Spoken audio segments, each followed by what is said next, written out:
Então, queria dar as boas-vindas a todos vocês, sejam bem-vindos aí mais a essa sessão do último dia aqui da SBE. A gente vai ter 3 trabalhos, né? Na ordem vai ser o trabalho da Liz, depois Matsunaga, depois o Guilherme, depois eu apresento o meu trabalho. Então, cada apresentador vai ter entre 20 e 25 minutos, né, para apresentar. A gente vai fazer, como estou vendo aqui os participantes, dá para a gente apresentar em português, né?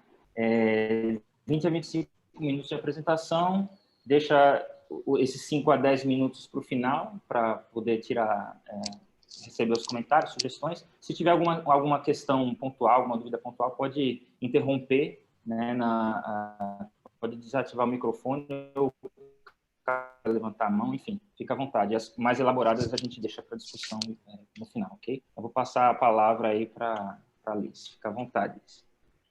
Obrigada. Deixa eu compartilhar aqui a tela.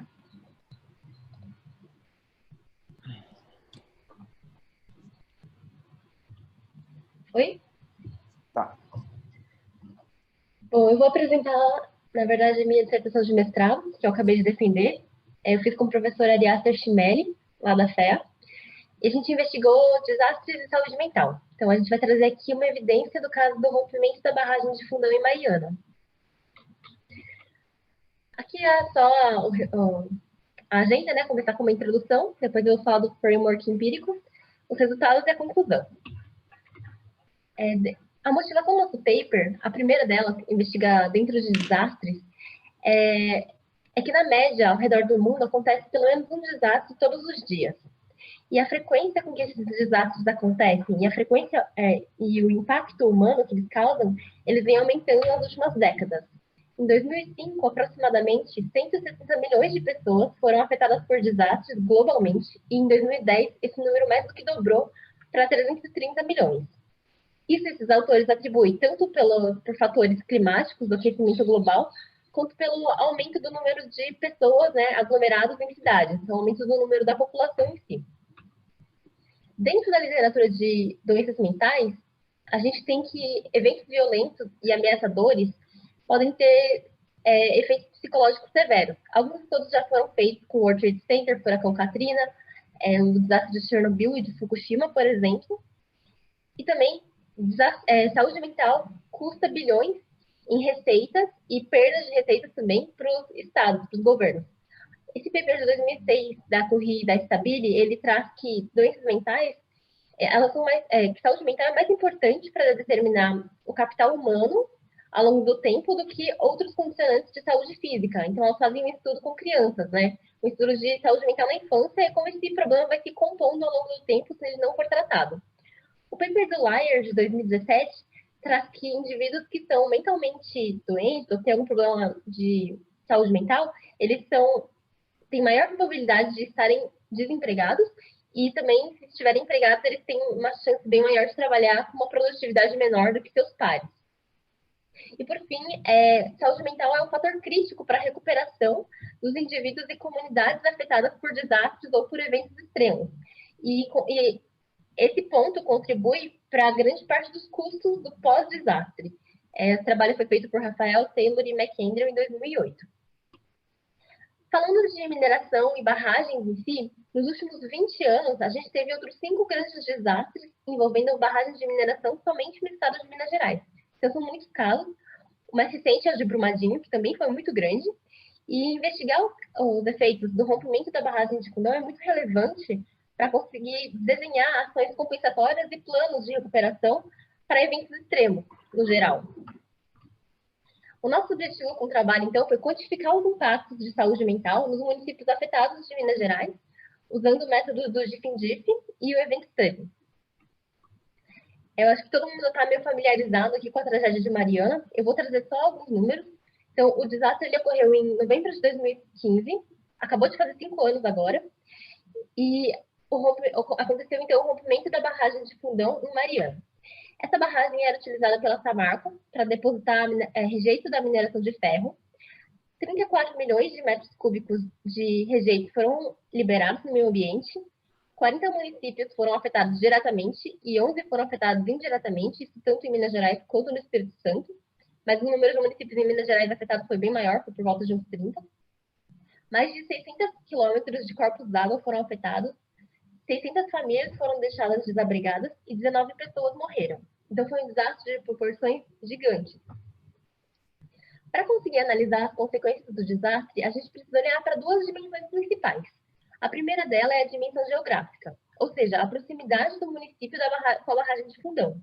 E a segunda dimensão é a dimensão temporal. Então, entender um pouco o que foram os efeitos de curto prazo e um pouco os de médio prazo, e os fatores que podem ter agravado o surgimento de doenças relacionadas à saúde mental. Começando com a dimensão geográfica, então, aqui nesse gráfico a gente tem no eixo Y a altitude do município e no eixo X a gente tem a distância em quilômetros da barragem de Fundão. Então, a barragem de Fundão está aqui no 0 a 800 metros de altitude. Se a gente for ver da origem até a primeira linha amarela, que é onde estava situada a usina hidrelétrica de Candonga, a gente vê que a inclinação da altitude ela é muito mais acentuada do que dessa linha amarela para frente. E foi aqui na usina hidrelétrica de Candonga que 80% dos rejeitos ficaram armazenados dentro de uma barragem que era a barragem de Candonga.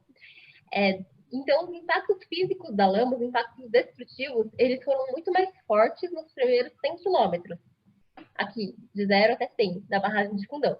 Nos outros municípios situados depois da usina hidrelétrica de Candonga, os impactos destrutivos foram um pouco menores, porque a lama ela ficou contida, então, na calha do rio, no leito do rio. Para isso, a gente vai diferenciar os municípios que estavam localizados antes de Candonga, em rosinha, aqui, os municípios depois de Candonga, que são os municípios em amarelo. Municípios que também foram diretamente afetados, porque eles estavam cortados pelo Rio Doce, né? O rio que foi afetado pela lama de rejeitos, mas que não foram tão impactados em termos físicos. Né? Para dar um exemplo só, são nesses municípios aqui em cor de rosa que estavam todas as pessoas que perderam suas casas. As pessoas que morreram elas estavam situadas nesses municípios. E os municípios em roxo são municípios indiretamente afetados. Ou seja, aqueles municípios que não eram cortados pelo rio afetado, mas que tinham algum vínculo com os municípios afetados ou com a Samarco em si. Então, a gente vai separar em 3 grupos para analisar os impactos em saúde mental em cada um deles. E aí a gente vai usar essa classificação que foi feita pela Copetec e apresentada no relatório da Rainbow em 2017. Agora, para falar um pouco da dimensão temporal, no curto prazo a gente tem basicamente a destruição causada pela lama, que eu descrevi naquele primeiro slide que eu falei de Mariana. E agora, no médio prazo, a gente tem também fatores de risco que amplificam o surgimento de saúde mental. E, basicamente, é a ineficiência das ações compensatórias. O desastre, como eu falei, aconteceu há 5 anos e a gente tem um monitoramento feito pela Rainbow das ações compensatórias que a Samarco deveria fazer na região. Eu vou citar aqui 3 programas, tem vários outros, né, mas esse aqui é só para exemplificar. Então, o primeiro é o programa de reassentamento. 512 famílias estavam cobertas por esse programa, então famílias que perderam suas casas, tiveram as casas destruídas, e até novembro de 2019, nenhuma família tinha sido reassentada ainda. O que havia sido feito era a disponibilização de 414 casas temporárias, das quais 56% apresentavam algum tipo de inadequação. Ou seja, estavam localizadas em áreas de risco, risco de deslizamento, ou a casa apresentava algum problema estrutural em si. Além disso, tem também o programa de indenização e auxílio emergencial para as vítimas. Aqui nesse mesmo relatório da Rainbow de 2019, a gente vê que o tempo médio para uma família receber auxílio emergencial é de 45 meses, ou seja, mais de 3 anos depois do desastre. E até então, até novembro de 2019, que foi quando isso foi feito, 61% das famílias registradas ainda não tinham recebido auxílio emergencial.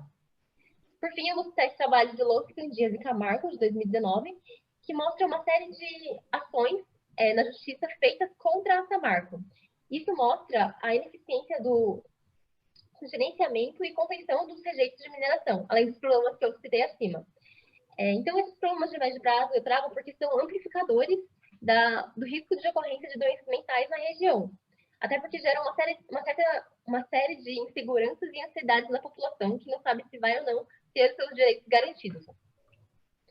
Dentro da literatura, nosso trabalho ele se insere em literatura de economia e literatura de saúde. Então, de economia, eu vou só citar aqui o primeiro paper, que é da Curri Stabile, de 2006, que eu já falei, na verdade, mas só recapitulando, ele faz um estudo com crianças, pessoas mais jovens, e traz evidências de que saúde mental é mais importante do que outros determinantes de saúde física para acumulação de capital humano no longo prazo.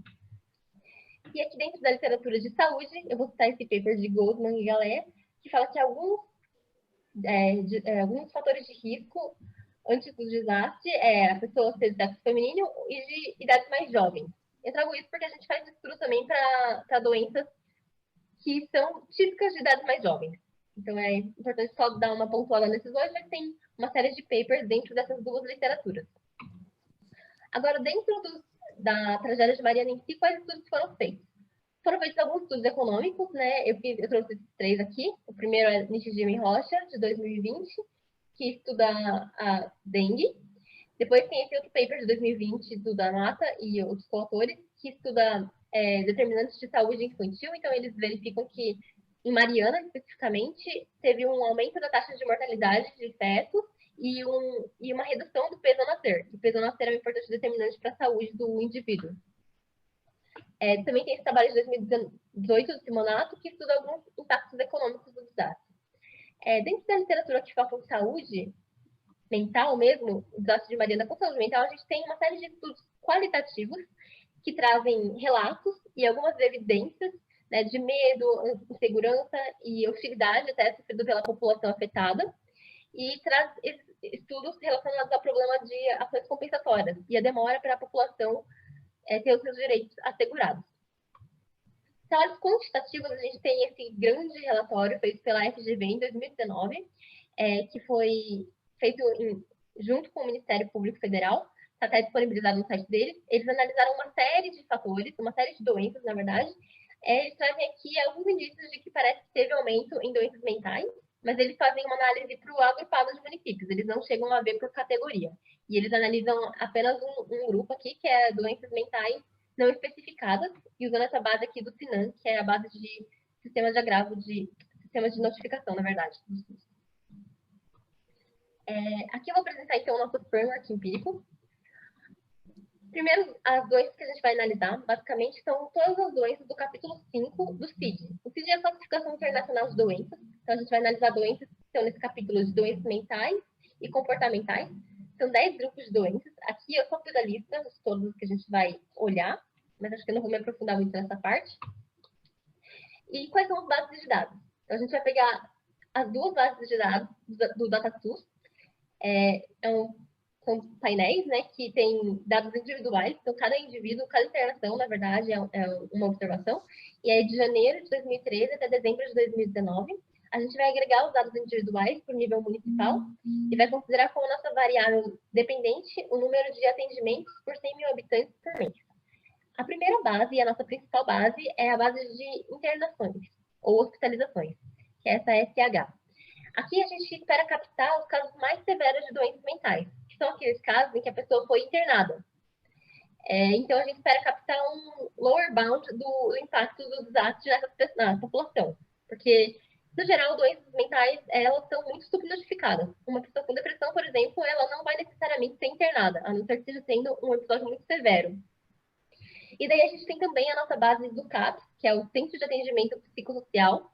Aqui no CAPS a gente vai fazer uma análise, na verdade, complementar. Essa não vai ser a nossa base de dados principal, porque não são todos os municípios que são atendidos por um CAPS. Então a gente vai selecionar, né, dentro da nossa amostra de municípios afetados, apenas os municípios que tinham CAPS em 2015, que foi o ano do desastre, e a gente vai fazer uma análise separada para esses municípios para verificar se teve um aumento do número de atendimentos, né? Aqui em atendimentos a gente acaba dando muito mais observação, porque, diferentemente de internação, as pessoas elas fazem um acompanhamento mais frequente no CAPS.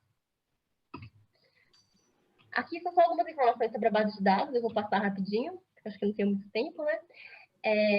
A nossa, então, estimação, nossa estratégia de estimação, a primeira é só um diff normal, que a gente está procurando esse beta, né? Que mostra o efeito nos afetados depois do acidente, então é feito agrupado mesmo, né, em todos os municípios afetados. A gente usa algumas variáveis de controle, efeitos fixos de tempo, né, então mês, ano, efeitos fixos de indivíduo, que seria município, e aí tem o erro.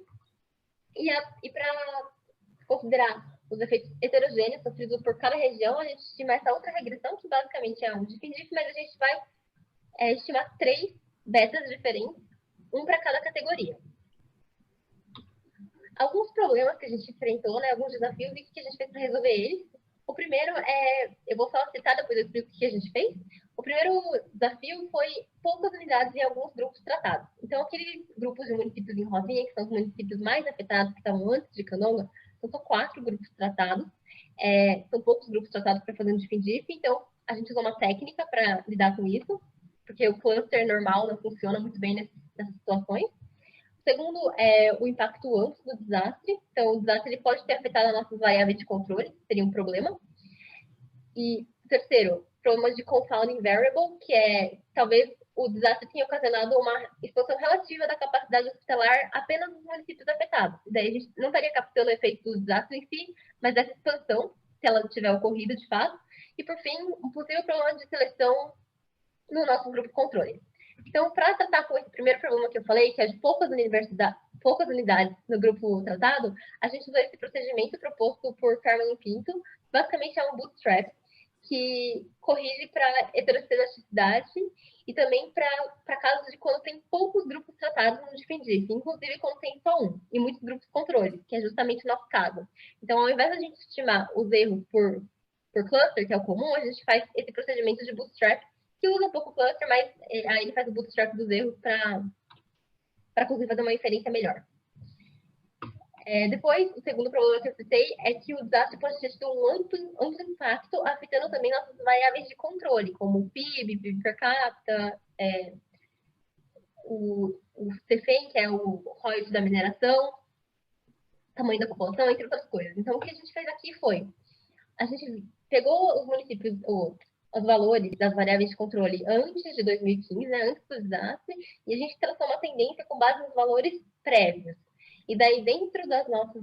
Então, a gente viu qual seria a tendência que essas variáveis elas seguiriam caso não tivesse acontecido o desastre. E aí, depois, a gente usa como controle nas nossas regressões os valores fitados.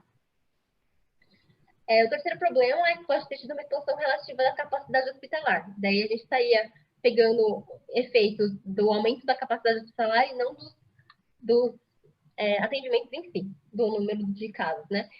E aí, para verificar isso, a gente usa o número de leitos clínicos como proxy para a infraestrutura de saúde do SUS, né? Porque a gente está pegando dados do SUS. Então, vamos olhar aqui na nossa coluna 2, né? Que são leitos clínicos, que são utilizados também para internações relacionadas à saúde mental. E a gente consegue ver Up Reservoir aqui, a primeira linha, são municípios localizados antes de Candonga, que é depois de Candonga, e depois a terceira linha são municípios indiretamente afetados. Então, se tivesse tido esse aumento em relação aos nossos municípios de controle, aumento de leitos, a gente teria valores positivos e estatisticamente significantes também, né? Para ver se isso de fato foi alguma coisa considerável. Aqui a gente não encontrou, né, a primeira e a terceira linha, a gente encontrou positivo, mas não era estatisticamente significante. E para municípios depois de Candonga, a gente encontra até negativo, né? Então, uma certa diminuição relativa, talvez, no número de leitos, o que, na verdade, estaria indo um pouco contra o que a gente esperaria, né? Do aumento da capacidade hospitalar. Então, isso não vai ser um problema. No máximo, a gente vai estar subestimando ainda mais os nossos resultados. E aí, por fim, o problema que eu tinha falado era a robustez do grupo controle. Então, para isso, a gente usa 4 grupos controles diferentes e faz o teste para cada um deles, para ver se tem muita diferença. O primeiro que a gente usa são todos os municípios, né, de Minas Gerais, menos os afetados. Depois a gente usa municípios que estão na mesma região intermediária, que é uma classificação do IBGE, do que os municípios afetados. Depois a gente usa municípios da Bacia do Rio Doce. E por fim a gente usa os municípios da região intermediária, só que a gente tira os municípios que fazem fronteira para evitar efeitos de spillover, por exemplo. Começar aqui pelo resultado geral. Então, para Minas Gerais, aqui que eu tinha falado, aqui na verdade é um event study, considerando cada um dos 4 grupos de controles e considerando internações. Né? Então, a gente vê que o desastre é essa linha aqui, vermelhinha. A gente vê que a característica dos 4 gráficos ela é muito parecida, na verdade, o comportamento. A gente vê que antes do acidente fica praticamente zero aqui, tinha um pouquinho de diferença na região intermediária, mas era estatisticamente insignificante. E a gente vê que começa a ter um aumento, né, dos casos de doença mental nos municípios tratados a partir de 2018, mais ou menos, né? Começa a ter uma tendência no final de 2017, 2018, isso para os 4 gráficos. Quando a gente faz para Aqui foi só uma intuição geral, eu vou apresentar os resultados das tabelas, né, os coeficientes em si para os municípios afetados em grupos. Então, vou apresentar primeiro para os municípios em cor-de-rosa, que são os municípios localizados antes de Candonga, depois para os municípios em amarelo, que são depois de Candonga, né, um pouco menos afetados pelos impactos físicos da lama, e, por fim, para os indiretamente afetados. Começando, então, aqui, pelos municípios antes de Candonga, que foram diretamente afetados, a gente encontra efeitos para uma série de doenças diferentes, então doenças relacionadas ao estresse, ao uso de substância psicoativa, doenças relacionadas ao desenvolvimento psicológico, psicoses não orgânicas e doenças relacionadas a retardo mental. Então, para muitas dessas doenças, o baseline era 0 antes do desastre, para ver que era bem pequeno mesmo a ocorrência dessas doenças, e o impacto foi bastante significativo, principalmente se comparado com o baseline aqui, por exemplo, para doenças de substâncias psicoativas, doenças mentais relacionadas a isso, a gente vê que teve um aumento de 2 internações por 100 mil habitantes por mês após o desastre, sendo que antes era de 0,94. Então, impacto bastante considerável em internações, que são casos mais sérios, né? Pessoas que tiveram que ter sido internadas. Aqui eu só trouxe alguns gráficos para você ver daquelas doenças que eu mostrei. É difícil porque realmente o baseline ele era muito próximo de 0, depois tem picos assim, né? Aqui o primeiro caso é o Event Study, e o segundo caso é o gráfico de número de hospitalizações de tratado e controle mesmo. O azul é o afetado e o rosinha é o controle. Aqui a gente faz, na verdade, para o CAPS. Então, aquilo lá foi internações e agora eu vou trazer do CAPS. Para o CAPS, a gente também acha impacto considerável do desastre. Então, o baseline antes do acidente era 0 e depois do acidente ele fica muito grande, assim, principalmente para doenças de desenvolvimento psicológico, que a gente tem, passa a ter 36, de 27 a 44 casos por 100 mil habitantes por mês depois do desastre. E o interessante de notar é que essas doenças, em específico, são doenças que se desenvolvem na infância e na adolescência. Então, por exemplo, esse desenvolvimento psicológico, a gente tem aqui dificuldades de fala e linguagem, problemas, habilidades escolares, então, doenças mentais relacionadas ao desenvolvimento de habilidades na escola, ou desenvolvimento de função motora, são muitas doenças relacionadas à infância mesmo. E essas doenças de behavioral, que são comportamentais, associadas com distúrbio psicológico e fatores físicos, como eating disorders, né, problemas com comer, sleep disorders e uma série de outros fatores. Então, na verdade, a gente encontra impacto nessas duas, no CAPS, mas eu queria só ressaltar que o impacto é bem grande nessa primeira, que são doenças que ocorrem geralmente em idades mais jovens, na infância, principalmente. Aqui são os gráficos, né, que eu mostrei também, tem um event study para doenças de desenvolvimento psicológico, a gente pode ver que era praticamente 0 aqui antes do desastre, aí aqui tem um pico, né, começa a ter alguns picos, e fica alto de 2018 para frente também. Aqui para os municípios localizados depois de Candonga, olhando para internações. Diferentemente dos municípios localizados antes de Candonga, que são os mais afetados, aqui a gente encontra efeitos para doenças que ocorrem na infância e na adolescência, somente um grupo de doença. Mas o impacto também é bem considerativo, dado que o baseline antes do acidente era 0,19 e aí passa para 0,9, 0,8. Então, multiplica por 4 praticamente o baseline. E aqui para o CAPS, então vai na mesma linha do que a gente encontra para internações nesse caso, que é no mesmo grupo de doenças, né, doenças que acontecem na infância e na adolescência, a gente tem um aumento. Mas como o CAPS tem um volume muito maior de atendimento, o impacto em magnitude também é maior. E aqui os gráficos, né, aqui são internações, então a gente consegue ver que tem também um aumento a partir de 2017, né, internações relacionadas a esse tipo de doenças mentais, e para o CAPS também. E, por fim, eu vou falar dos municípios indiretamente afetados. A gente não encontra efeito para hospitalização, né? Efeitos fracos, aqui tá vendo? 5%. Então, tem evidência, tem alguns indícios de que pode ter afetado, né? Principalmente doenças relacionadas ao estresse e ao uso de substância psicoativa. E esses municípios indiretamente afetados, eles tiveram um impacto muito mais econômico, né? Eles não tiveram impacto físico da lama, mas eles eram próximos a Samarco ou próximos a municípios afetados. O impacto aqui foi mais econômico através desse canal, a gente imagina. As evidências para internações, elas são mais fracas. E agora para o CAPS, né, que são os Centros de Atendimento Psicossocial, aqui a história já é um pouco diferente, a gente já encontra evidências muito mais fortes de número de aumento de atendimento nesses centros de atendimento psicossociais para os municípios indiretamente afetados. Então, tanto para o uso de substância psicoativa, né, que a gente consegue encontrar em todos os grupos que a gente usou controles, Mood disorders inclui depressão, por exemplo, alguns transtornos bipolares, mas basicamente depressão e doenças relacionadas à depressão, a gente também encontra um aumento em relação ao baseline. E aqui doenças relacionadas à esquizofrenia, episódios de esquizofrenia que a pessoa foi internada, a gente encontra alguma evidência, mas ela não é robusta em todos os grupos de controles, né? Então, para municípios localizados na bacia, é positivo, o coeficiente é similar, mas a gente não encontra significância estatística, então eu considero principalmente as primeiras duas, né? São doenças psicoativas, uso de álcool, drogas, e doenças relacionadas ao humor, depressão, por exemplo.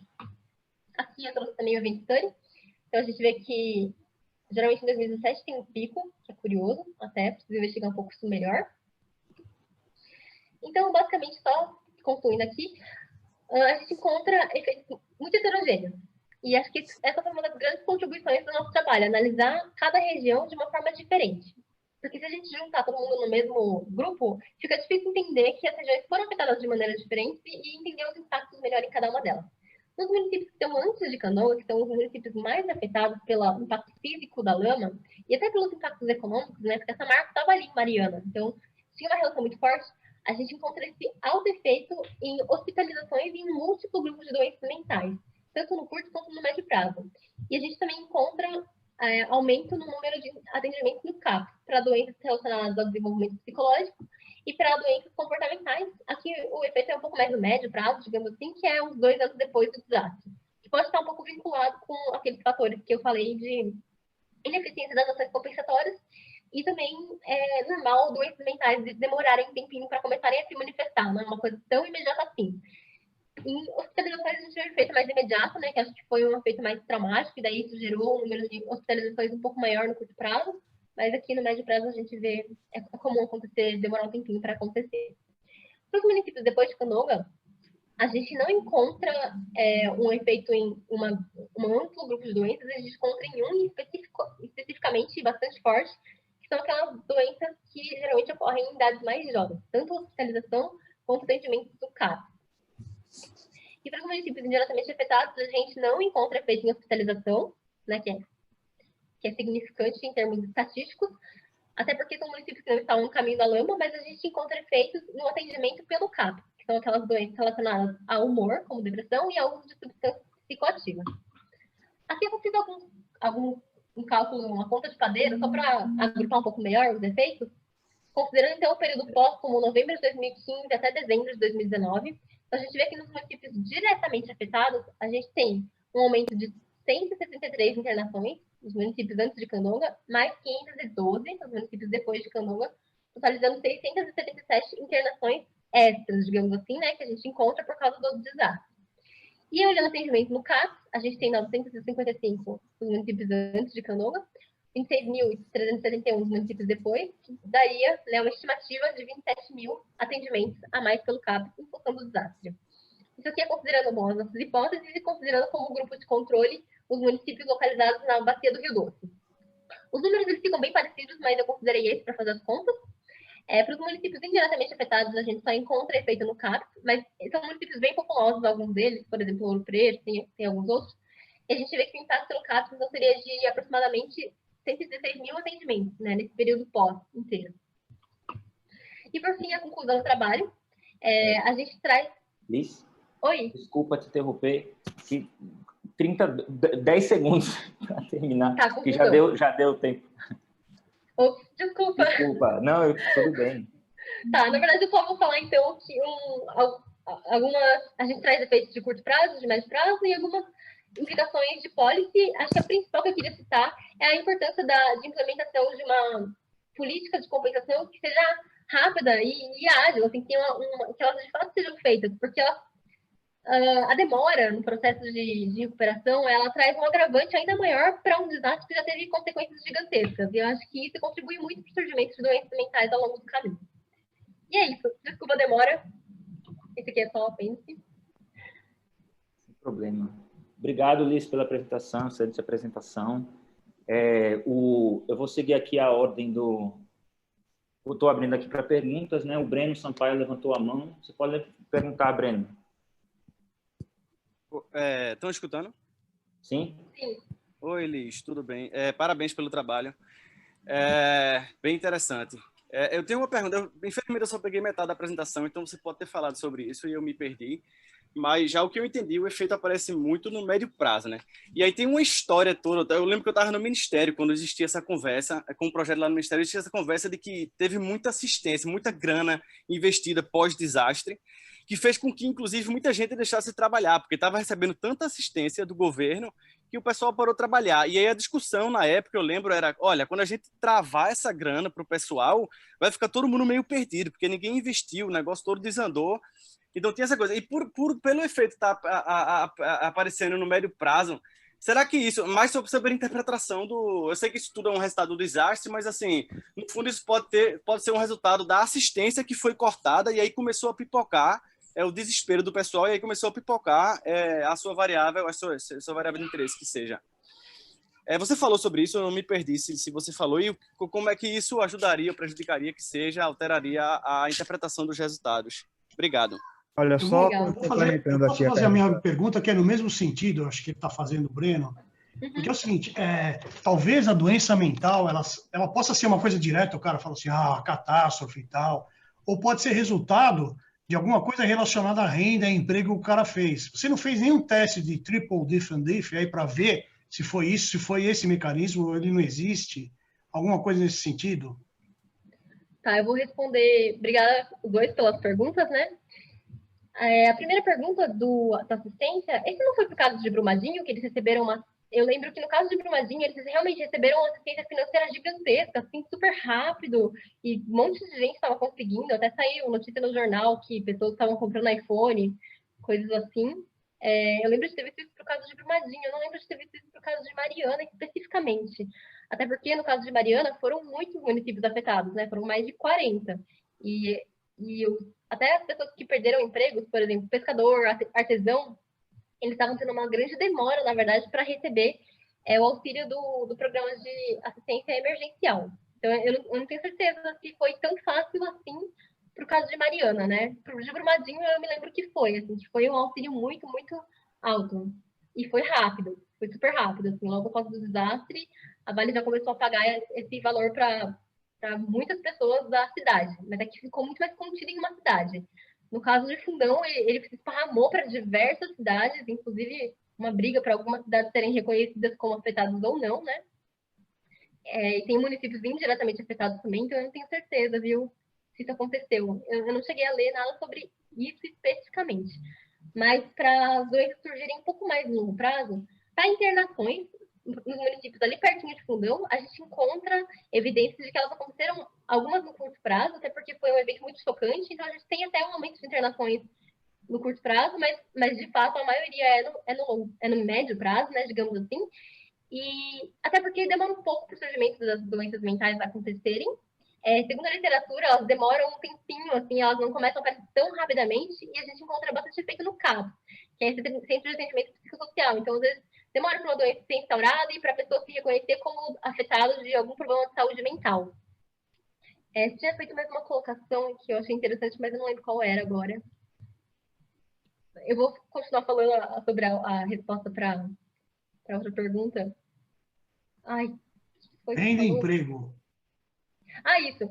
É difícil a gente conseguir fazer essa diferenciação nos canais. A gente pensa em fazer uma tripla diferença, acho que talvez para próximos passos, mas para canais em si, acaba ficando muito misturado. O que a gente consegue ter uma noção é que, assim, os municípios que foram diretamente afetados, aqui que sofreram um impacto bem maior da lama, foram aqueles municípios que eu mostrei que são o cor-de-rosa e os amarelinhos. Ali a gente encontra doenças mais relacionadas à infância, por exemplo, adolescência, desenvolvimento psicológico. E daí, para os municípios indiretamente afetados, a gente imagina que o canal seja econômico. Então, a gente imagina que isso seja, sim, um canal, né? Porque muitas pessoas perderam o emprego. E daí, nesses municípios que foram indiretamente afetados, a gente não encontra efeito em internação, mas a gente encontra efeito no CAPS, mas no longo prazo. Longo prazo, quero dizer médio prazo, na verdade. E aí são doenças relacionadas ao humor, como depressão, por exemplo, ou doenças relacionadas ao uso de substâncias psicoativas. Naqueles municípios que foram diretamente afetados pela lama, mas que estão mais próximos da barragem, a gente também imagina que tem um efeito econômico grande, né? Até porque a Mariana estava ali, a Samarco estava operando ali. Mas acaba ficando muito misturado, assim. A gente tem que pensar, talvez uma tripla diferença seja legal de fazer, principalmente ali nos municípios mais próximos de Fundão, que tinha uma relação com a Samarco e também que foram afetados diretamente pela lama. Mas, enfim, não tem. Tem uma ideia de uma diferenciação aqui de canais, mas a gente não fez muito claro sobre isso ainda. Ok. Eu vou pedir desculpa. Tem uma pergunta de Mancha e também a Raquel. O Paulo vai querer fazer outra pergunta, mas eu vou fazer o seguinte. Dado a restrição de tempo das apresentações, quando a gente terminar todas as apresentações, a gente pode voltar para essas perguntas. Pode ser? Pode ser. Qualquer coisa também respondo depois por Pronto. e-mail. No final, a gente pode também. A gente vê o timing aqui. Okay? Desculpa que eu me atrapalhei com o tempo. Obrigado pela apresentação. Não tem problema. Obrigado pelas perguntas também. Então, vou seguir. Guilherme, pode ir. Você tem a palavra. Deixa eu compartilhar aqui. Que eu vou tentar fazer, na medida do possível, uma apresentação rápida, né? Dado a restrição de tempo, como foi comentado. Ok, vocês estão me ouvindo direitinho, então, né? Alô? Sim. Ok. Bom, esse trabalho, esse paper aqui que eu estou apresentando é um paper bem simples, certo? Com a contribuição bem direta. Na verdade, surgiu mais como um exercício de replicação e... então, qualquer comentário sobre que direções eu possa levar esse paper vão ser... enfim, vou agradecer bastante. Então... Começando aqui uma motivação de uma forma geral, a gente sabe que sistemas de saúde no mundo todo, quando a implementação do sistema de saúde, principalmente como são aqueles chamados single payers, que muitos países querem adotar, eles têm muitos problemas de eficiência, certo? Então, do lado da demanda, a literatura explora bastante os problemas de moral hazard, e do lado da oferta, existe bastante problemas de custo, certo? Então, no sentido de você financiar seu serviço de saúde da forma de melhor custo-benefício. E nos países em desenvolvimento, em que em geral, sistemas de saúde são mais centralizados, tanto sistema de saúde quanto de educação, existem problemas que são adicionais em relação a esses problemas de eficiência em países em geral, como má alocação de recursos públicos, deteriorização de infraestrutura médica e também alto absenteísmo de trabalhadores no serviço de saúde, como médicos e enfermeiras. Então, a pergunta que eu faço com esse trabalho é se, uma vez que o governo possa implementar políticas de supervisionamento, de monitoração desses recursos e publicar qualquer problema ou irregularidade que haja na utilização desses recursos, se isso possa se traduzir em uma melhor administração desses recursos em si. Então, essa é a pergunta geral que eu faço. Certo? Aqui está funcionando. E, para isso, eu olho para o caso brasileiro, né? Como a gente sabe, aqui no Brasil, a gente tem um Sistema Único de Saúde, e esse sistema ele é particular no seguinte sentido: a gente tem que os municípios brasileiros estão responsáveis pela administração do serviço de saúde, enquanto que a nível local, enquanto que o governo federal ele é responsável pelo financiamento desse sentido, desse sistema. Então, e uma outra particularidade que a gente tem aqui no Brasil é que a gente sabe que a CGU ela realiza as auditorias públicas por meio das loterias públicas, né, um programa que ocorreu entre 2013 e 2015.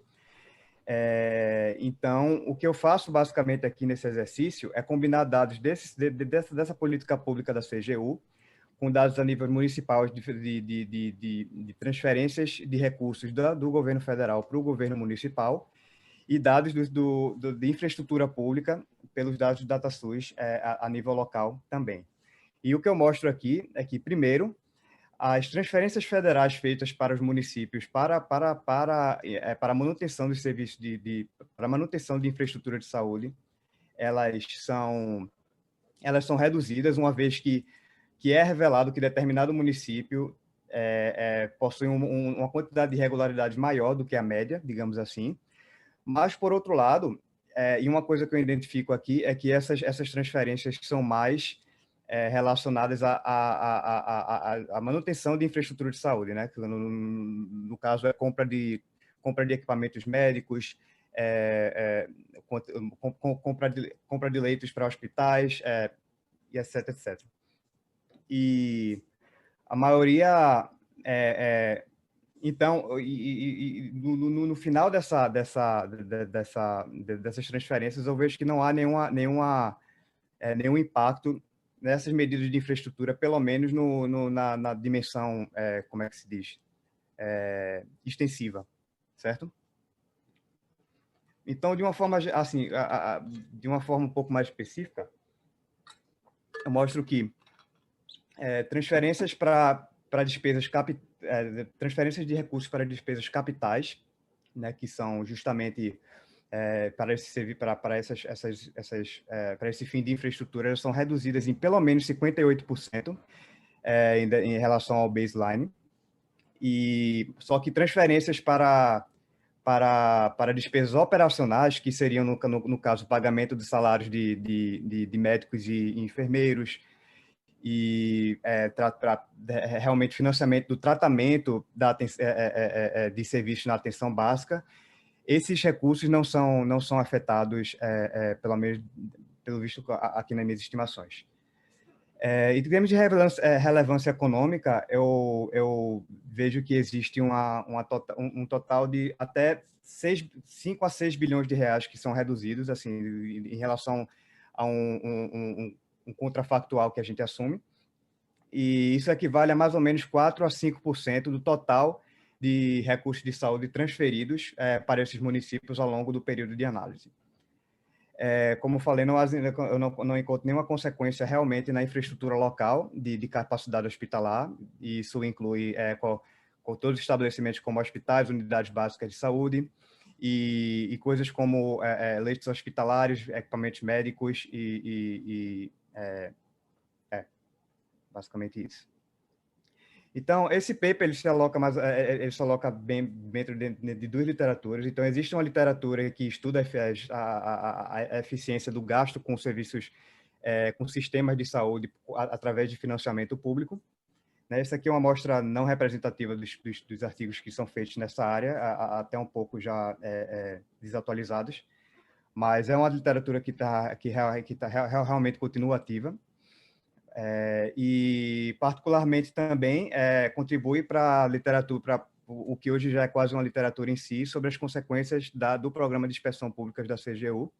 Muitos trabalhos já foram feitos sobre isso, especialmente os trabalhos seminais de Cláudio Ferraz e Fred Finan, e muitos tópicos foram explorados nessa literatura, desde política, educação, impacto sobre o mercado de trabalho. E esse paper especificamente olha sobre a ótica de finanças públicas e infraestrutura de saúde, certo? Existem dois papers, dois working papers, um da Fernanda Brolo e outro do Guilherme Lichan, que também exploram mais ou menos nessa direção. O que o meu me diferencia deles mais, não só metodologicamente eu faço análise com Event Studies, eu estudo toda a extensão do programa de 2013 a 2015, e os impactos específicos sobre... Existem algumas particularidades sobre financiamento de saúde que eu vou mostrar aqui, que também eu acho que não foi explorado com muito detalhe. E também infraestrutura pública, apesar de basicamente os resultados que eu vou mostrar são resultados são resultados nulos, mas também não foi uma área que foi bastante explorada. O Guilherme Lichan explora mais sobre impacto sobre realmente saúde pública, e ele também não acha, de fato, nenhum impacto da aplicação desse programa sobre saúde pública nos municípios brasileiros. Então, enfim, passando rápido aqui, a gente já conhece bem o Sistema Único de Saúde. A principal característica a ser salientada sobre o SUS é que os municípios são responsáveis pela administração local. No caso, são eles que são, digamos, os administradores públicos, os prefeitos, que são responsáveis pela distribuição de recursos para a administração dos hospitais e unidades básicas de saúde a nível local. a compra e manutenção de equipamento hospitalar e contrato da força de trabalho de médicos e enfermeiros. E existem dois mecanismos que o governo federal usa para transferir esses recursos para os municípios através do Fundo Nacional de Saúde, certo? Então, são dois. O primeiro desses mecanismos são as transferências fundo a fundo, que são transferências, digamos, fixas para determinadas áreas áreas de investimento, digamos, saúde básica, saúde especializada, lembrando agora, como é que é? Sanitary Surveillance, que eu estou esquecendo, desculpa, eu estou esquecendo agora as traduções, mas e as parcerias públicas são recursos que são transferidos justamente para esses projetos adicionais, assim, quando o prefeito constrói uma determinada unidade de saúde básica no município, precisa comprar determinados equipamentos, são feitos através dessa. E essas parcerias públicas englobam uma série de contratos que quais sejam convênios, termos de execução descentralizada e termos de compromisso. São uma série de contratos que são que devem ser, que devem, enfim, serem tá em disposição com a lei. Então, a minha hipótese é que se qualquer irregularidade é revelada na execução desses contratos, o município, o administrador naquele município pode receber menos transferência de recursos no futuro. Então, mais ou menos, uma forma melhor de sistematizar isso aqui é da seguinte forma. Então, a gente tem as parcerias públicas e as transferências fundo a fundo, certo? Essas transferências por parcerias públicas eu defino como diferenças discricionárias, nesse sentido de que existe uma maior discrição na relação entre o governo federal e o governo municipal em conseguir esses recursos. Então, os exercícios de impacto sobre parcerias públicas serão comparados com os impactos sobre as transferências fundo a fundo, as quais eu espero que não hajam realmente nenhum impacto. Dentro das transferências fundo a fundo, existem também duas cotas, as cotas variáveis e as cotas físicas. Desculpa, as cotas fixas. E, por exemplo, dentro da atenção básica, a gente tem o piso da atenção básica variável e o piso da atenção básica fixo. O piso de atenção básica fixo, ele é definido através de uma série de índices municipais. Por exemplo, quantidade populacional é um deles. E variável também é um pouco mais, existe um pouquinho mais de discrição na relação, na forma de conseguir esses recursos, que, enfim, também não vou entrar muito em detalhe agora. Os dados são do Fundo Nacional de Saúde, certo? São dados tem uma boa descrição em relação à natureza desses dados, assim, o momento que ele é transferido, quanto foi transferido, o bloco de financiamento para o qual ele é alocado, a identificação do contrato, os valores pagos e transferidos. Então, são coisas que eu exploro também nesse trabalho. Então, e sobre o programa de inspeção da CGU, acredito que muitos aqui também já sejam familiarizados. O programa de sorteios aleatórios, ele foi implementado entre 2013 e 2015, certo? A partir de 2015, o programa muda de nome e a seleção de municípios não é mais feita de forma aleatória, mas a partir de uma chamada matriz de risco, que enfim, é uma parte dos dados que eu simplesmente excluo da amostra, porque eu decidi trabalhar somente com o programa original, que também foi, enfim, também foi publicado na literatura como programa anticorrupção do Brasil. É um programa bastante famoso. Enfim, como a gente sabe, municípios brasileiros foram sorteados pela agência pela CGU para receber auditorias fiscais sobre a utilização de recursos, e esses recursos são distribuídos em várias áreas, né? Saúde, educação, saneamento, etc. Mais de 2.000 municípios foram auditados nesse interim, e muitos recursos públicos foram resgatados e também investigados nesse processo. A cada ano, o processo de investigação varia e o processo de auditoria varia, mas, assim, para resumir a linha do tempo de uma forma meio que básica, durante os meses de março e novembro, em cada um desses anos, ocorria em que as loterias eram anunciadas, as auditorias eram realizadas, e todas as violações e todas as irregularidades eram registradas e colocadas em reportagens, né? E esses reports eram publicados sempre ao final desse ano, apesar de que poderia já haver uma certa movimentação interna desses relatórios, uma vez que eles eram preparados entre os meses de março e novembro. Quanto aos dados, enfim, os dados da CGU eles disponibilizam uma planilha que categoriza todas essas irregularidades. Entre 2013 e 2015, isso não é tão bem organizado assim, mas a gente consegue baixar os relatórios diretamente do site da CGU. Então, isso aqui me dá uma oportunidade para mostrar uma informação específica que é interessante. Isso aqui é um exemplo de um desses relatórios, certo? Para o município de Nova Iguaçu de Goiás. E, enfim, existe a descrição da ordem de serviço e a descrição pormenorizada de cada uma das irregularidades que foram encontradas. Às vezes são colocadas algumas fotos. E uma coisa que não está nos dados originais que eu adicionei de cada um desses relatórios é justamente a descrição do tipo de transferência que é feito, o mecanismo de transferência que é feito pelo governo, se é através de uma transferência fundo a fundo ou se é através de uma transferência por parceria pública, por um convênio ou por um termo de execução.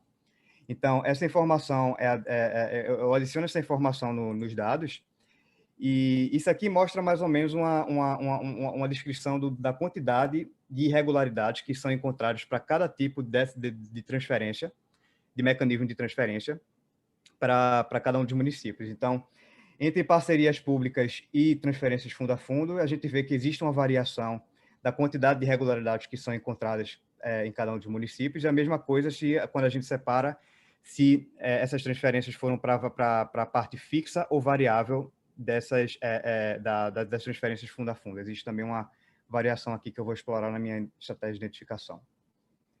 Vejo que eu tenho somente 5 minutos, então vou tentar ir rápido aqui sobre a estratégia de identificação. Bom, enfim, equação super básica, em que ela... Aqui eu tento medir o efeito da auditoria em si, de você receber uma auditoria sobre a quantidade de transferências de recursos públicos para a saúde do governo federal. Enfim, essa especificação aqui não tem muito o que falar, ela é feita através de um processo aleatório. Então, eu coloco aqui somente os caracteres municipais, somente para ver se há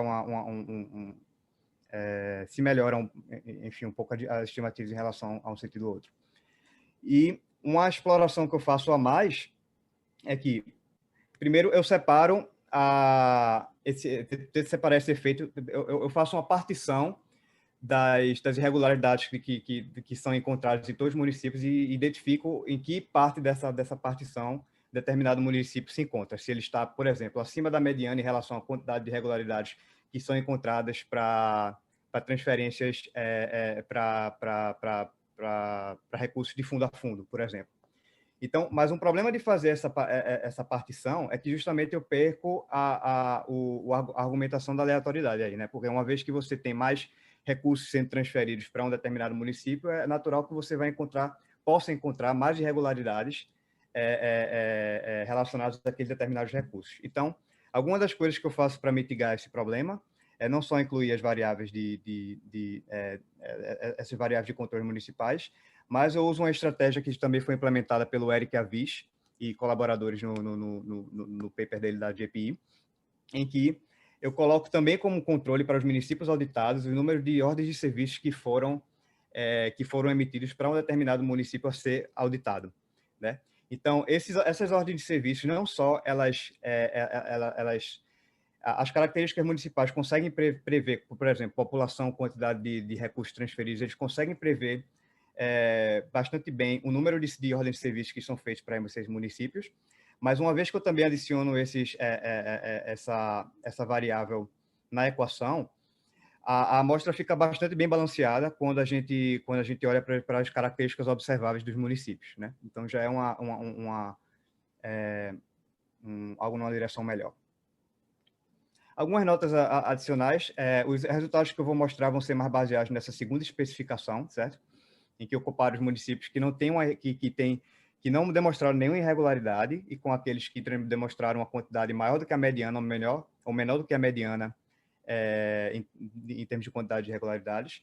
Eu também vou mostrar os resultados alguns resultados em termos de Event Studies, que é basicamente uma adaptação ao que eu já mostrei na equação passada. E é isso. Só um pequeno parágrafo em relação à interpretação de resultados, é que como eu pego a amostra do programa de 2013 e 2015, eu assumo que os administradores públicos, os prefeitos, digamos, que são responsáveis pelo gerenciamento desses recursos, eles já têm, digamos, internalizados, eles já sabem que existe uma probabilidade específica, dependendo do estado em que seu município está localizado, existe uma probabilidade específica já dele ser auditado. Então, isso aí já é internalizado nas decisões que são feitas em relação ao gerenciamento desses recursos. E então o efeito que eu estou tentando mostrar aqui, na verdade, é um efeito de realmente divulgação dessas irregularidades, de ser um número grande ou pequeno de irregularidades, já líquido desse efeito de dissuasão, digamos assim. Então essa basicamente seria a interpretação um pouco mais precisa dos resultados. Então o resultado principal, na verdade, que eu acho que eu trago com esse paper é que a gente, olhando aqui para a última coluna, que é o que são os resultados mais conservadores, assim, utilizando o controle no número de ordens de serviços e vendo a diferenciação entre abaixo ou acima da mediana em termos de quantidade de irregularidades, existe uma redução significativa na quantidade de recursos transferidos para os municípios que têm uma quantidade acima da mediana de irregularidades reveladas. Essas estimativas são bastante imprecisamente estimadas, se a gente olhar aqui, isso aqui é termo de logaritmos, né? Então, a estimativa pontual seria quase 200%, mas os níveis de... os intervalos de confiança também são muito largos, então não é realmente algo que eu posso afirmar em termos da magnitude dessas estimativas. Mais um comentário ainda sobre isso em seguida. O resultado sobre Event Studies, esse aqui também seria o gráfico. Esse aqui é o efeito somente do município ser auditado, não encontro nenhum efeito, mas ao fazer essa separação entre municípios acima ou abaixo da mediana, os pretenses também são razoavelmente próximos de zero, mas também não tanto assim. E uma vez que o município recebe uma auditoria e irregularidades são reveladas, existe uma diminuição maior que perdura-se ao longo dos anos também nesses municípios em específico. Em relação a transferências fundo a fundo, eu não acho nenhum efeito. Mas eu também exploro um pouco mais especificamente as transferências fundo a fundo, como eu comentei. Então, existem as transferências variáveis e fixas.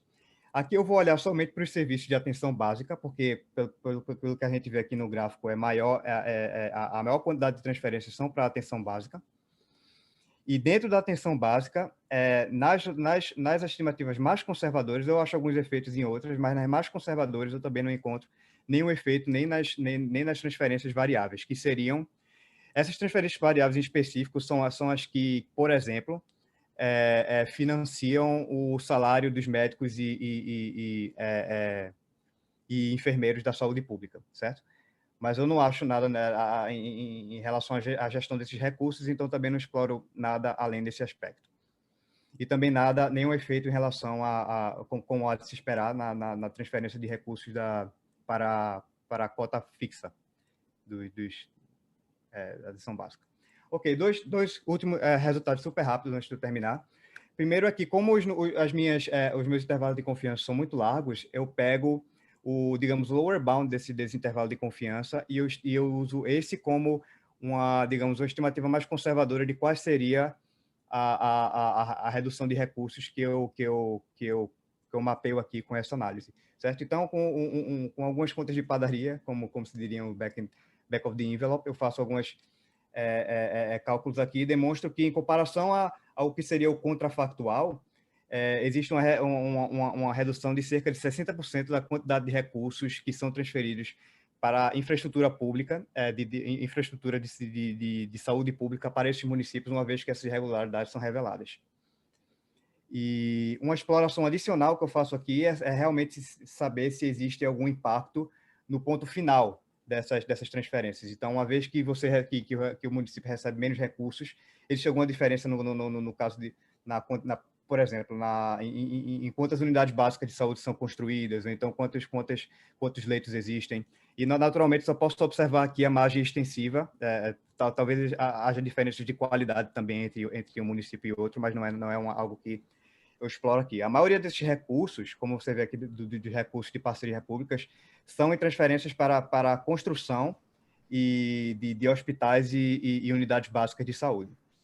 Então, usando os dados do Cines, do DataSUS, eu não encontro basicamente nenhum efeito em relação ao número de hospitais, clínicas, unidades básicas de saúde, quantidade de leitos e também o número de equipamentos médicos nesses estabelecimentos públicos de saúde. Então, basicamente um efeito nulo, assim. Então, minha interpretação desses resultados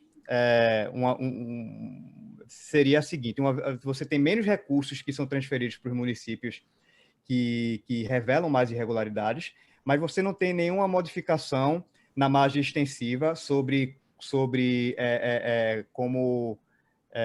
o que seriam as consequências da redução da transferência desses recursos. Então, eu interpreto como um aumento de eficiência no sentido do gasto público para a infraestrutura de saúde na margem extensiva, que é a margem observável aqui no meu trabalho. E é basicamente essa aqui minha contribuição. Obrigado e estou aberto a perguntas e sugestões. Ok, obrigado, Guilherme. Parabéns pelo trabalho, pela apresentação, ótimo trabalho. Temos duas perguntas ali no chat. Primeiro, eu vou seguir a ordem, né? O Robson Tigre e depois o Paulo Arvati. Tá? Pode fazer, Robson. Fala, Robson. Opa, tudo bem, Guilherme? Tudo bom, Robson? Bacana o paper, parabéns pelo trabalho. A apresentação foi muito clara também. Tenho duas dúvidas. A primeira é mais prática, assim. Eu acho que a gente conversou sobre esses dados lá no começo, né, quando estava no doutorado ainda também. Mas eu não lembro de onde vem essa informação. Talvez você tenha pegado outra base de dados de cota, transferência fundo a fundo, parceria. Eu não me lembro dessa origem. E a outra pergunta eu acho que aquele paper lá do Dark Side of Contract, do Lishan, que você falou, se eu não me engano, faz tempo que eu li, mas ele acha um efeito de que os audits, eles machucam, digamos assim, a oferta de bem público, né? Se eu não me engano, diminui o número de leitos nos hospitais, não sei como é. Como é que você reconcilia seus resultados com os dele, que acho que é bem alinhado, assim, a pergunta de pesquisa e até os dados utilizados? Obrigado, Robson. Ótima pergunta. A primeira pergunta, se eu entendi bem, é sobre onde eu consigo essas informações sobre o tipo de transferência, certo? Se é para transferência fundo a fundo, se é parceria pública, nos dados da CGU. Seria isso? Seria essa a pergunta? Isso, exatamente. E essa informação ela não está na planilha que é divulgada pela CGU, ela está nos relatórios originais. Então, realmente, eu peguei todos os... enfim, usando o algoritmo aqui, eu peguei essa informação dos relatórios originais e implementei elas nos dados que são divulgados pela CGU. Então, a partir daí, eu consigo realmente ver que tipo de transferência é realizada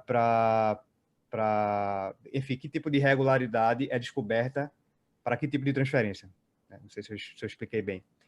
Então, essa é uma resposta. A segunda resposta, sobre o paper do Lishan, muito bem observado. Ele encontra, de fato, que existe uma redução no número de leitos. A interpretação que ele faz, se eu não me engano, é que é realmente também no sentido de maior eficiência, certo? Porque você tem... eu não lembro exatamente da argumentação dele, mas essa diminuição de leito não é justamente uma coisa negativa da forma que ele coloca. E existe também uma diferença no trabalho dele, que é sobre o que eu falei aqui da interpretação específica, né? A forma como ele faz a análise dele é o impacto do anúncio do programa, não da implementação em si, certo?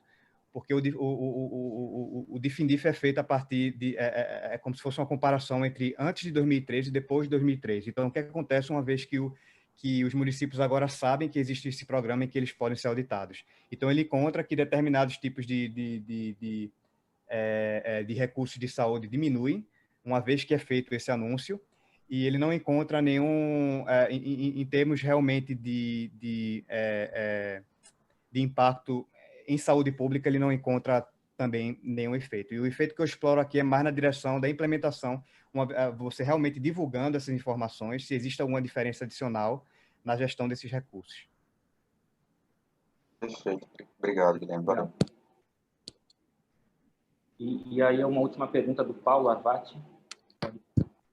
Eu tenho uma pergunta mais técnica, assim, um comentário. A pergunta técnica é o seguinte: grande parte desses fundos aí, eles são regras populacionais de transferência, passa por alguma coisa. E aí você está usando, por exemplo, você fez a seguinte estratégia empírica. Você deve ter usado a população no controle e fez ela mudar no tempo. Então, aí você está preservando, na verdade, a heterogeneidade entre os municípios do ponto de vista da população, quando você usa essa estratégia. Mas, dois pontos. Primeiro, que você tem a população mudando no tempo, você podia fazer isso aí.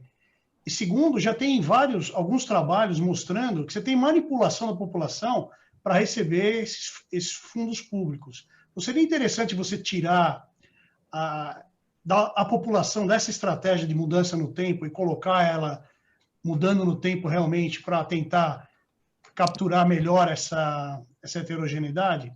E o segundo é uma observação, assim, eu tenho um paper de crime que está com o mesmo problema que você tem, assim, e assim, eu falo para as pessoas, olha o ponto estimado, assim, não estoura o suporte da função, o efeito é forte mesmo, blá, blá, blá, e só tenho recebido pancada. Então, assim, toma muito cuidado com esses efeitos fortes, aí mesmo em log e tal, fiz todas as mudanças e mostro, assim, olha a amostra, eu não vi a tua amostra para ver se estoura o suporte da função. Os caras sempre ficam, puta, você estimou alguma coisa errada, tal, etc, etc. Então, é um alerta aí que eu estou te dando em função da minha experiência. Muito obrigado, Paulo. Só adereçando, então, a sua primeira pergunta, a sua primeira colocação, na verdade, os critérios populacionais que são usados para fins de transferência são, de acordo com o que eu pesquisei aqui, realmente são somente aplicados para as cotas fixas de transferências fundo a fundo. Então, realmente é de se esperar que, não só pela qualidade desse tipo de transferências que são fixas, mas, uma vez, de fato, como você comentou, controlando pela população, esses efeitos não iriam aparecer, pelo menos pelo lado, e é somente uma porcentagem também dessas transferências, não é digamos, tudo é estabelecido especificamente pelo critério populacional. Mas as transferências através de parcerias públicas não são, eu não encontrei nenhuma evidência que enfim, excluindo a possibilidade que um município maior possa ter mais hospitais, então, enfim, existe uma relação entre população e hospital, mas não exatamente no sentido de haver, por exemplo, um índice que determinaria quais a quantidade de recursos que seriam transferidos para uma parceria pública, por exemplo. Então, mais obrigado pela observação e eu sigo explorando, assim, tipo, essas características dessas transferências realmente para ver se existe algum mecanismo ali que eu ainda não explorei, e essa é realmente um dos pontos que eu continuo investigando. O segundo ponto, em relação à cautela da magnitude dos resultados, eu entendo bem, também recebi algumas porradas e algumas apresentações em relação a isso, e por isso que eu sou bastante cauteloso em relação à interpretação da magnitude desses resultados. Eu não pego, não sei se ficou claro, mas eu não pego a estimativa pontual, eu não uso ela como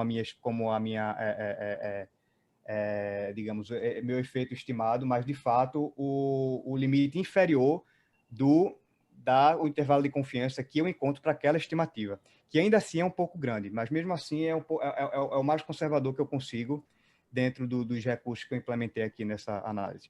Mas obrigado pelas observações.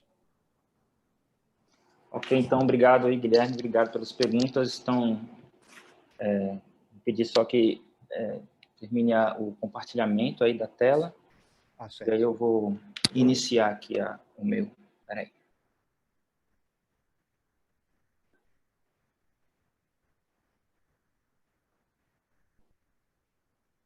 Também vou tentar fechar aqui, né? Vou tentar adaptar aqui a apresentação, que o tempo ficou mais curto, Então, esse trabalho aqui é feito em parceria com o Antônio Vinícius Barbosa, da Federal da Paraíba, Jason Casagrande, da Federal de Santa Maria, Patrick Meyer, da Universidade de Tübingen, né? E ele é ortogonal a esses dois trabalhos, né? Que a gente está falando de ICTs aqui, né? E o impacto sobre a estrutura organizacional da firma e também a questão da sobrevivência. E como motivação, né? O mundo mudou muito, né, com a introdução dessas tecnologias de comunicação e informação, né? A sociedade se comunica diferente e ela trabalha de maneira diferente, né? Ora, essas tecnologias funcionam como algo complementar às atividades, ora elas substituem mão de obra, né? E aí você tem, com esses rápidos avanços das ICTs, mudanças na composição das tarefas, né, dos trabalhos. Então, ora se tornam atividades mais rotineiras, que exigem pouca... o uso é mais braçal, digamos assim, né, menos intelectual, e as não rotineiras. E, na perspectiva da organização, né, da firma, organizacional da firma, é extremamente relevante você entender o uso desses ICTs, né, porque elas podem, ora, funcionar mais ou menos como um caráter centralizador de atividades. E aí o Nicholas Bloom, no paper lá da Management Science, ele tem uma ilustração bem interessante, bem simples, né? Então, tome como exemplo um embaixador há um século atrás, que ele tinha a função de, além de anunciar, de fazer anúncios importantes, ele também tinha um caráter de decisão, né, por exemplo, de guerra, de situações de guerra ou de paz, né? E com o passar do tempo, a função do embaixador ela é mais comunicativa, então é menos decisória, ele só recebe ordens, né, e as comunica. Por outro lado, enfermeiras também, antigamente, você tinha que elas eram muito dependentes dos médicos, né, para orientar, tomar a decisão era dada para o médico, ela executava, e hoje ela tem mais capacidade de diagnóstico, de utilizar ferramentas que fazem com que ela dependa menos, né, de orientação, então ela toma mais decisão. Então, o ponto é que tipo de tecnologia que está sendo usada. Uma tecnologia, elas são diferentes, elas têm caráter diferente, impactos diferentes, né? E o próprio, nesse trabalho do Nicholas Bloom e autores, eles mostram que essas diferentes tecnologias, elas têm impactos heterogêneos, né? E agora eu vou falar um pouquinho também da questão da hierarquização e horizontalização da firma, que ela pode ter impacto diferente na autonomia, né, dos trabalhadores. Então, você pensa, nesse caso aqui eu estou falando de trabalhadores abaixo de nível de gerência, né, que ele depende menos da coordenação de superiores, e elas também têm impactos heterogêneos na capacidade de liderança do manager, né, no caso, no span of control. Então, ele passa a comandar mais ou menos pessoas, dependendo de como essa tecnologia funciona, né? E, além disso, você tem a questão também muito relevante na literatura do Skill Bias Technological Change, né? Então, você tem tecnologias que elas complementam algum tipo de trabalhador, ora elas substituem, né? Então, se diz que ela tem um viés, por exemplo, as tecnologias, elas complementam aqueles trabalhadores com mais habilidade, mais bem educados, etc. E também, ligado a isso, tem a questão dos efeitos de polarização, né, que é basicamente você penalizar, nesse caso, o meio da distribuição de habilidade do trabalhador. Então, tem uma penalização maior para aqueles trabalhadores, por exemplo, de nível médio. Então, ela tende a concentrar, essas tecnologias beneficiam o topo, né, da distribuição de habilidade do trabalhador e também, ora, a base. Isso é achado nos países desenvolvidos, né? Pouca evidência para países em desenvolvimento, por exemplo. Então, motivado por isso, a nossa pergunta de pesquisa é se uma nova tecnologia, né, você disponibilizar nova tecnologia, afeta a demanda das firmas por diferentes ocupações, trabalhos e também tipos de trabalhadores. Isso é relevante porque tem vários trabalhos mostrando, uns com um approach causal, outros mais de correlação, mas mostrando que essa reorganização da firma é importante porque ela melhora a performance, ora também produtividade, né? Então, a gente entender como essas tecnologias afetam o tipo de ocupação e também do tipo de trabalhador pode ser um importante mecanismo para fazer com que elas prosperem no mercado, né? Isso tem também implicações políticas que subsidia, né? Políticas públicas. Então, nesse paper, a gente estima o impacto de introduzir uma nova tecnologia sobre estrutura ocupacional, que aí eu vou falar mais depois, mas a gente basicamente vai dividir em categorias, e aqui eu estou resumindo em 3, mas a gente ainda subdivide isso aqui para explorar mais heterogeneidade lá, mas é basicamente top management, posições intermediárias na hierarquia e os trabalhadores blue collars, operacional, né? Também vem impacto sobre a estrutura educacional, que você vê o nível de educação do trabalhador, se é alto, médio, baixo, nível médio, etc. E a gente vai linkar, a gente também vê o impacto na sobrevivência das firmas. Só que o interessante é que a gente quer ligar essa mudança, né, o impacto da introdução da tecnologia sobre esse mecanismo, isso aqui atuando como um mecanismo para mortalidade, né, sobrevivência da firma, né? Então, a gente usa como proxy para uma nova tecnologia os estágios iniciais de broadband, né? E a gente usa broadband porque é indiscutivelmente uma das mais relevantes invenções dos últimos tempos, né? De alteração de comportamento da sociedade, e tem múltiplos efeitos, é muito facetado, você vê efeitos tanto em labor quanto political outcomes, education e etc. Então, é relevante. E, para isso, a gente vai usar dados do Brasil. Então, a gente coleta uma informação das firmas, né? E também de centros de fios. Então, a gente consegue fazer um georreferenciamento deles, né? E a gente vai, no caso, antecipando, a gente vai estimar efeitos de intenção ao tratamento, né? A gente não tem informação de adoção das firmas. Mas, de qualquer forma, a gente enxerga... A gente não tem conhecimento de papers usando essa questão do centro de fio para distância para no caso, firma ou algum agente, né? Geralmente, eles usam distância para backbone. Então, a gente está com uma coisa mais granulada, um dado mais granulado. Depois eu vou explicar melhor aqui sobre isso. E... em termos de estratégia de identificação, a gente vai explorar a introdução gradual, né, da tecnologia de broadband, no caso, o ADSL, né, bastante conhecida, que ela envia o sinal por fios de cobre, e também a questão, juntamente, né, em conjunto com a limitação de você enviar esse sinal de internet para o usuário final. Então, a gente vai... Então, um rápido overview dos resultados, a gente mostra que a disponibilidade de internet ela aumenta, né, a proporção de top management positions, né, enquanto não tem efeito negativo nas outras camadas, né, e isso está relacionado também a gente interpreta isso como um aumento na importância relativa das atividades de coordenação. Então, você tem a questão do management by exception, né, então, queria que ele lidar com mais exception. Então, características também de tecnologia de comunicação, mais do que informação, vou falar um pouquinho mais rapidamente no conceptual framework da gente.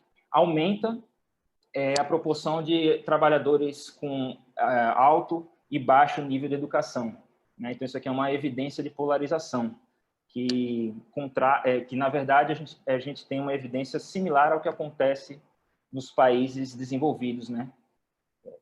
Sabendo que, né, o contexto que o Brasil se situa num país em desenvolvimento.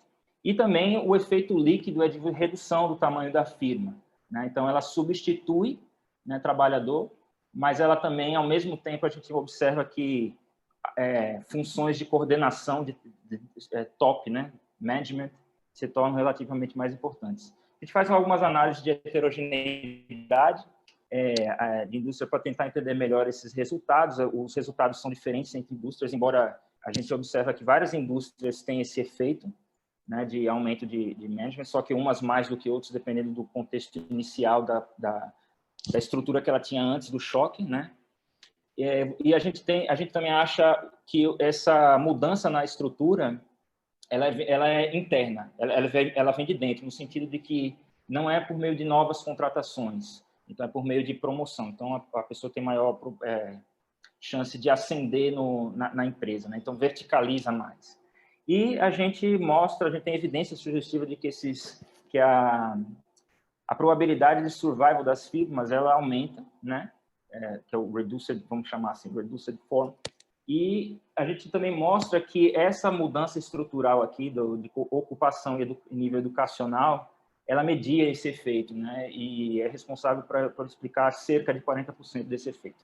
Aqui eu também vou dar uma passada rápida, mas assim, a gente está dentro dessa literatura de Theory de Management by Exception, trabalhos, você tem vários trabalhos aqui em Journal Political Economy, Management Science, Quarterly Journal of Economics, como são trabalhos relevantes.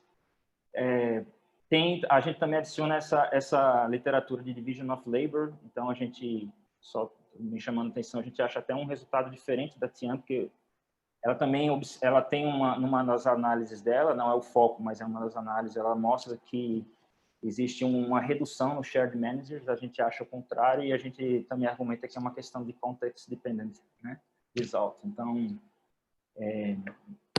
e também os impactos de de tecnologias, né, de informação e comunicação em performance, produtividade e mercado de trabalho, né? Então, você tem uma série aí de trabalhos com papers mostrando efeito na África, em países desenvolvidos, e o que a gente mostra é que essa reorganização, a gente contribui mostrando que essa reorganização ela é responsável, né? Ela media esse efeito, que é uma coisa que a gente não achou documentação na literatura, né? E além de que a gente mostra essa polarização que ela é similar ao que você vê nos países desenvolvidos. Em termos de conceptual framework, então bem rápido, para a gente entender melhor como é o mecanismo para poder interpretar os resultados, a gente se baseia a gente não formula nenhum novo modelo, tá? Então a gente usa o que já existe, a teoria que já existe, em Knowledge-Based Hierarchies, do Garicano, e ela é simplificada pelo Bloom e outros autores. Então a questão é que, para você produzir, você precisa de tempo e conhecimento, né? O conhecimento, ele tem um custo para você adquirir esse conhecimento, para você tomar as decisões e resolver problemas. E você também tem a capacidade de comunicar esse conhecimento. Então, a firma se depara na questão de horizontalizar ou verticalizar, né? Então, se você horizontaliza, você deixa mais autônomo os trabalhadores. Se você verticaliza, você estaria passando o conhecimento para camadas superiores, que aí ele pode orientar trabalhadores em níveis abaixo, né, hierárquicos abaixo. Então, uma queda no custo, como resultado do modelo, uma queda no custo de informação, ela estaria aumentando o managerial span of control, né, que é a capacidade do gerente coordenar pessoas. Então, é como se fosse, no modelo deles, a razão entre número de trabalhadores below management sobre o total de gerentes, né? Então, você estaria aumentando porque você daria mais autonomia. E essa queda no custo de comunicação tem efeito ambíguo, né? Então, ela ora pode aumentar ou ela pode diminuir, né? Esse que é o que a gente explora aqui, então é ambíguo. E a gente também usa os impactos de adoção de ICT, principalmente desse paper do author, o nome do autor é author mesmo, e também usado pela Spitzoner no Journal of Labor Economics, o autor é Quarterly Journal. E aí, no modelo lá, a função de produção, você usa trabalhadores que desempenham atividades, digamos, rotineiras e outros não rotineiras, né? Então, no resultado do modelo dele, ele vai mostrar que os trabalhadores com maior educação, eles tendem a executar as atividades não rotineiras, né, que exigem maior capacidade analítica, né, seja ela de análise, tipo pesquisa, interpretação e tal, quanto non-routine interactive, tipo coordenação, né, comunicação, que exige análise. E, enquanto isso, as atividades rotineiras, elas são prioritariamente alocadas para esses trabalhadores de médio e low educated level. E observa-se também que os low educated employees, eles também podem executar atividades não rotineiras, mas mais manuais, né? Então, por isso, poderia ter algum movimento de polarização, por exemplo. Em termos de institutional background, a gente tem no Brasil, um longo período de estabilidade na década de 80 e 90, e em 98, mais precisamente, essa condição levou lá a um dos maiores eventos de privatização do Brasil, né, que é a privatização do setor de telecomunicações, né? E aí, com essa privatização, você gera três grandes players, né? Então, cada um desses aqui, Brasil Telecom, Telefônica e Telemar, eles vão ser responsáveis por áreas geográficas para disponibilizar, né, serviços de telefonia, né? E o interessante daqui é que essas empresas, elas herdaram a infraestrutura já existente de telefonia, né? Então, elas herdam toda a estrutura de fio, né? E também dos centros de distribuição, os centros de fios, né? Que vai mandar o sinal. E ela é antiga, né? Você tem a estrutura desde a década de 70 e progressivo investimento, só que ela é antiga.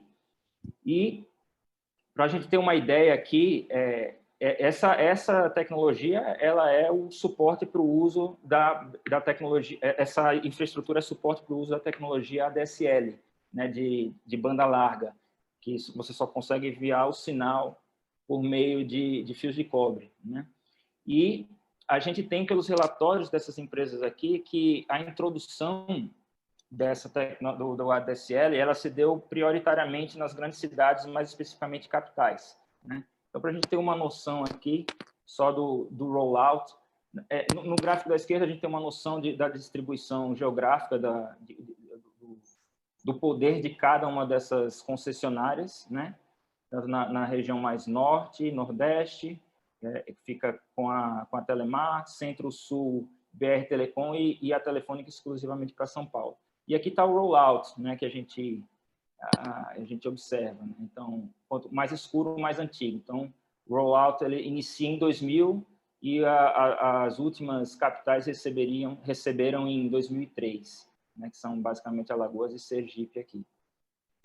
Esses estados aqui, Amazonas, Roraima e Amapá, eles não tinham infraestrutura de fios de cobre, tinha tecnologia de rádio, então ele está fora, né, desse contexto. Só que aí o que acontece é que essas concessionárias elas se tornam novos monopólios, né, nas suas regiões de atuação. E até mais ou menos 2005, 2006, elas detinham nas suas respectivas áreas de atuação cerca de 93% do market share da área, né? E o que é crucial aqui para a gente, além de combinar com essa questão da introdução gradual da tecnologia, tem a limitação de você enviar o sinal broadband, né? Que ele até uma determinada distância ele não é mais factível, né? Por N motivos. E no caso do Brasil, diferentemente da Alemanha, por exemplo, usa essa tecnologia ADSL. Diferente da Alemanha, você tem no Brasil você tem os cabos debaixo do chão, né? Então você tem também, desculpa, em cima do chão, no caso da Alemanha embaixo. E está mais suscetível à deterioração, né? E por causa dessa questão de querer manter a qualidade do serviço, essas concessionárias preferiram limitar o envio do broadband a distâncias menores do que o que a gente vai achar na literatura, que os papers geralmente usam 4 quilômetros. Então, a gente tem notícia, por exemplo, da Telefônica falando que só mandava até 2,5 quilômetros. Então, já antecipando um pouquinho por causa do tempo, a gente vai usar esse nosso como o main perimeter para tratamento. Em termos de dados, a gente usa RAIs, né, para que a gente tenha informação das empresas, né, de todas as firmas. A gente usa também dados da Receita Federal, aquele aberto, para a gente ter a informação da abertura, né, dos estabelecimentos, e também os dados da Anatel, que tem as informações dos centros de fios e sua respectiva latitude e longitude, né? Em termos da RAIs, como a gente tem o endereço das firmas, a gente faz o georreferenciamento, a gente usa o BetDeal para poder fazer esse georreferenciamento, a gente pega os 2 melhores níveis de qualidade, de acurácia, né? Porque para a estratégia de identificação é muito importante que você tenha um maior nível de precisão para você poder calcular a distância para o centro de fio. E aí, na nossa amostra, a gente está incluindo small and medium establishments tá? O que vai corresponder a cerca de 173 mil firmas na nossa amostra, entre 10 e 100 trabalhadores, que também no relatório oficial dessas concessionárias, eles preferiam disponibilizar o serviço de broadband justamente para pequenas e médias empresas, então a gente adota essa definição do IBGE para poder definir a nossa amostra, e a gente usa as firmas da região metropolitana das capitais. Então, como foi dado nas capitais, a gente vai utilizar todas as firmas que estão ao redor, dentro e ao redor da região metropolitana, né? Nosso período de análise vai até 2005, porque a partir de 2006 a gente pode ter confusão de tecnologias, de 3G, rádio, outras coisas, então a gente quer deixar o máximo limpo. E inicia em 96, né, porque a gente acha que é suficiente para a gente checar pre-trend no modelo. E a gente também analisa duas amostras, né, uma que a gente chama de main sample, que inclui todos os estabelecimentos no sentido de permitir entrada de novas firmas dentro desse time span aqui, e uma amostra balanceada, a gente chama, que ela vai estar em todo esse período de 10 anos aqui, tá? Para a gente poder entender melhor se tem se isso drive our results, né? De alguma forma. E aí as nossas variáveis de interesse, elas são a estrutura ocupacional, que a gente utiliza o ISCO 88 para poder identificar as top management layers, então a gente faz um cruzamento com RAIS, o CBO 94, que fica com o ISCO, para a gente identificar o que mais facilmente, né, o que é top management, o que a gente está chamando de intermediate level, que contém specialist technical, e o bottom layer, que tem clerical e operational workers, né? Para dar uma ideia, né, a gente espera justamente porque hierarquicamente os níveis mais altos vão ter maior salário, então a gente confirma aqui essa distribuição de salário maior decrescente, é uma pirâmide invertida, né, para mostrar que a gente estaria classificando mais corretamente. Os grupos educacionais é o clássico na literatura, né? A gente também analisa firm size, e aqui eu não sei se eu vou ter tempo de mostrar tudo, mas a gente também analisa hires, como eu mencionei no início, payroll para falar alguma coisa da melhoria de eficiência da firma e taxa de mortalidade. Descritivamente, a gente tem que as firmas da nossa amostra têm quase aí 20 funcionários, e antes do choque, né? Essa é o que a gente está chamando de baseline mean da gente, para fazer as comparações dos resultados. A gente mostra que teve um crescimento aqui, né, do tamanho da firma, e tem descritivamente aqui um aumento, né, no número de cargos proporcionalmente, share, né, de top management positions, aqui de quase 0,1 pontos percentuais, mais ou menos, um pouquinho mais. Enquanto as outras ou se mantém mais ou menos constante ou cai. Mesma coisa, similar, né? No nível educacional, você também tem um aumento de trabalhadores high and media educated level e um decrescimento dos trabalhadores de baixa educação. E a gente sabe, né, que a gente não pode interpretar isso como causa, como efeito causal, porque está correlacionado com uma série de fatores. Então, como estratégia de identificação, a nosso primeiro approach aí é um diff-in-diff, né, que a gente vai explorar essa dama de interação. Então, condicionado aos efeitos fixos de firma, e essa interação está do ano, a gente está comparando, a gente está pegando a variação justamente das firmas dentro de um raio, né, que a gente espera que tenha o efeito, que é onde você envia o sinal de internet, que a gente está dizendo que é 2,5 km, e comparando com as firmas até 10 km, que eu vou mostrar rapidamente o gráfico, e interagindo com a entrada, né, da tecnologia naquele estado, no respectivo ano. Então, para a gente ter uma ideia aqui dos estabelecimentos, né, como é que está a nossa variação de tratamento e controle, a gente tem aqui esses quadrados com um X, são os centros de fios, os pontos em amarelo são as firmas de tratáveis e os pretos as firmas de controle. Então, você tem aí a gente tem uma variação interessante. Isso aqui é para a cidade de Fortaleza, tá? E aqui é do Rio de Janeiro. Então, a gente percebe que tem uma variação interessante para poder ter grupo tratado e controle. Cerca de 73% da nossa amostra de tratado, tá? E a gente também usa um event study, né? Então, motivado aí por esses avanços nessa metodologia de event study, a gente faz uns testes recomendados aí por exemplo, por Siak Jaravel, né, sobre algumas questões de pre-trend, etc. E aí a gente só vai estar mostrando os resultados sempre condicionado a uma janela 5 para a direita e 5 para a esquerda, né? Então, a gente agrega aqui eventos mais antigos. Eu vou pular isso aqui. Eu já estourei o tempo, né, gente? Então, tentando mostrar rapidamente, a gente mostra que tanto isso aqui são os outcomes, cada coeficiente vem de uma regressão diferente.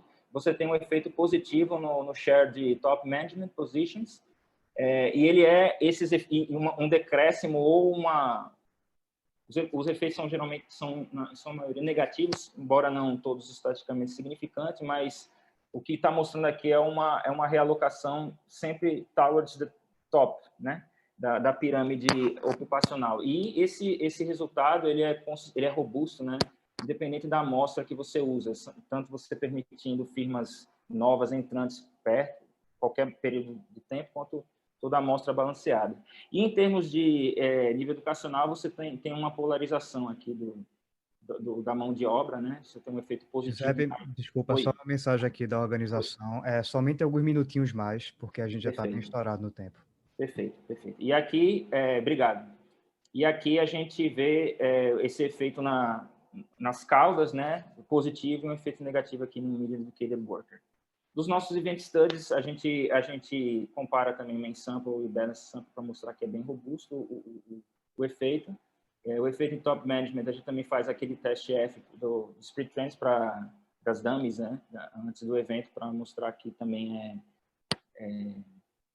que não tem pre-trend, né? A gente tem essa evidência que então, as médias não condicionais, elas evoluem também descritivamente de forma bem parecida antes do choque. E aqui os event studies para os outros grupos ocupacionais. Para a educação também, nossos event studies, elas são bem quase textbook aqui, né, brincando, tanto para high, medium, quanto para low educated. Né? Eu acho que eu vou pular isso aqui. E para a indústria, quando a gente analisa efeito heterogêneo de indústria, a gente vê que aquelas indústrias, a gente separa em indústrias de manufatura, né?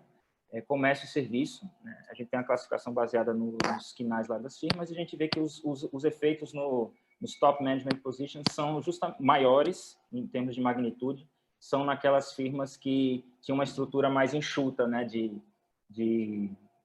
liderança, de cargos de gerência e diretoria, né? O que também corrobora com a questão da importância dessa mudança estrutural no nível ocupacional. Isso eu vou ter que pular, infelizmente. E a questão da mortalidade, aqui a gente faz um approach similar da literatura de International Trade, mostrando que a gente compara, por exemplo, firmas que entram próximo de um determinado ano do choque aqui, tanto um ano antes, 2 ou 3 anos antes, para cada ano de choque, né? E aí a gente vê que existe uma queda na probabilidade de mortalidade da firma. Esse primeira coluna aqui é utilizando a nossa forma de event study da equação 2, e aqui a gente controla pelos shares do Occupational Educational Shares, né? E a gente vê que os coeficientes eles balançam bastante, né?